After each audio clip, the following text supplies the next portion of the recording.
तो वज़ीर-ए-आज़म नरेंद्र मोदी ने तिब्बी अमले की बेहद तारीफ़ की है। एक सेना से उन्हें ताबीर किया, फ़ौज से ताबीर किया है और ये भी कहा है कि कोरोना से पहले और कोरोना के बाद की दुनिया बहुत अलग होगी। लगातार इस अहम खबर पर हमारी नज़र बनी हुई है। वहीं आपको बताएं कि आज से इंडिया अनलॉक हो गया है, कंटेनमेंट जोन में सख्ती जारी है और क्या कुछ आज देखा जा रहा है, इसी ताल्लुक़ से मज़ीद अपडेट के लिए सीधे रुख करेंगे हमारे साथी विनीत झा का। विनीत, आपसे जानना चाहेंगे अभी क्या कुछ और नज़र आ रही हैं तब्दीलियां, जिस तरह से कहा जा रहा है कि इंडिया अनलॉक हो गया है, एहतियात बेहद जरूरी।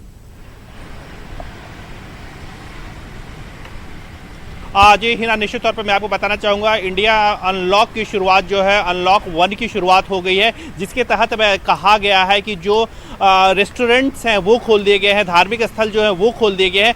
सिर्फ पाबंदी जो है वो इंटरनेशनल फ्लाइट्स पे पाबंदी है, सिनेमा में हॉल्स पे पाबंदी है। इसके साथ ही साथ मैं आपको बताना चाहूँगा कि जो इंटर स्टेट बॉर्डर्स हैं वो खोल दिए गए हैं। हालांकि दिल्ली और नोएडा के बीच में जो बॉर्डर है वो अभी भी सील किया गया है। साफ तौर पर नोएडा के जो डीएम है उनका साफ तौर पर कहना है कि जो 40% कोरोना के जो मामले हैं वो दिल्ली के कारण वहाँ पर बढ़ रहे थे और इसीलिए अभी दिल्ली नोएडा बॉर्डर को सील किया गया है। हालांकि धार्मिक जलसों पर भी जो रोक है वो 8 तारीख के बाद हटा ली जाएगी। हमारे साथ हमारे सहयोगी अमित पांडे भी हैं, वो लगातार होम मिनिस्ट्री पर नजर रखते हैं, उनसे भी हम जानेंगे। अमित जी, लगातार आप होम मिनिस्ट्री पर नजर रखते हैं, इंडिया अनलॉक 1 की शुरुआत हो गई है, क्या अगर हम समराइज करना चाहें, समझना चाहें तो क्या कैसे देखते हैं कि किस तरह की तब्दीलियां जो है वो आने वाले दिनों में हमें देखने को मिल सकता है? देखिए, लॉकडाउन 1, 2, 3, 4 अब ये खत्म हो चुका है, अनलॉक 1 की शुरुआत हो चुकी है। तो तमाम तरीके से पीएम का जो विजन है, पीएम मोदी का विजन है कि हमें कोरोना खतरे के साथ हमें जीना है, जान है तो जहान है, उस विजन के साथ कैसे अनलॉक 1 में कैसे पूरी गतिविधियां चलेंगी उस पर प्राथमिकता होगी और उन गतिविधियों में होगा कैसे ट्रेड चलेंगे, कैसे बिजनेस चलेंगे, कैसे ट्रांसपोर्टेशन चलेगा, कैसे कोरोना वायरस खतरे का बहुत महत्वपूर्ण तरीके से पालन होगा। जी, मैं इसके साथ साथ मैं आपको ये भी समझना चाहूँगा कि जो इंटर स्टेट बॉर्डर है वो खोल देने की बात की जा रही थी, जो ट्रेनों की जो आवागमन है वो शुरू हो गई है, लेकिन कुछ जो स्टेट्स है जैसे बिहार के बारे में बात करें, उसने अभी भी लॉकडाउन 5 को प्रमोट किया है, झारखंड ने भी लॉकडाउन 5 को किया है, इसे आप कैसे देखते हैं?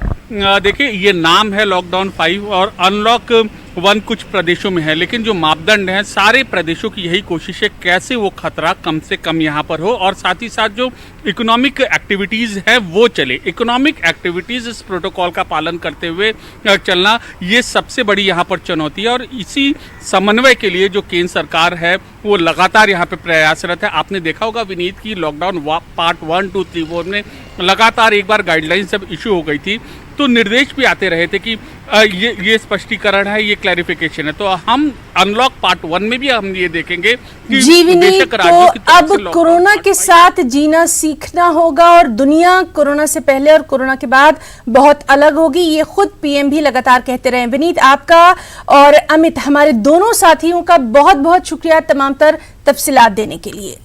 और इस वक्त की अहम खबर कानपुर से आ रही है, जहां समाजवादी पार्टी रुकने असेंबली इरफान सोलंकी के खिलाफ मुकदमा दर्ज किया गया है। तो बेहद अहम खबर कानपुर से, जहां समाजवादी पार्टी रुकने असेंबली इरफान सोलंकी के खिलाफ मुकदमा दर्ज किया गया है। चमनगंज में मीटिंग करने का इरफान सोलंकी पर इल्जाम है। बीजेपी लीडर बीना आर्या के प्रोग्राम में भी भीड़ इकट्ठा हुई थी, लेकिन कहा यह जा रहा है कि इंतजामिया की तरफ से बीना आर्या के खिलाफ कोई कार्रवाई नहीं की गई है।